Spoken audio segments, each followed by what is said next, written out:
درود، منتا هستم از پیج لوماویرا. زمانی که موهات رو شونه میکنی یا وقتی موهای تو توی حمام میریزه، سعی کن اونها رو جمع کنی. مویی که در فاضلاب رها میشه در اصل انرژی شماست که در فاضلابی که ارتعاش پایین داره وارد شده و روی حاله شما تأثیر مستقیم میذاره و میتونه شرایط و اتفاقات زندگی شما رو به هم بریزه.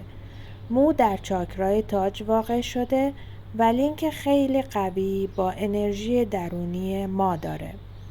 تا به امروز مطمئن ترین روش شناسایی هویت افراد بررسی DNA اونهاست که این DNA در تار مو و ناخن ما موجوده.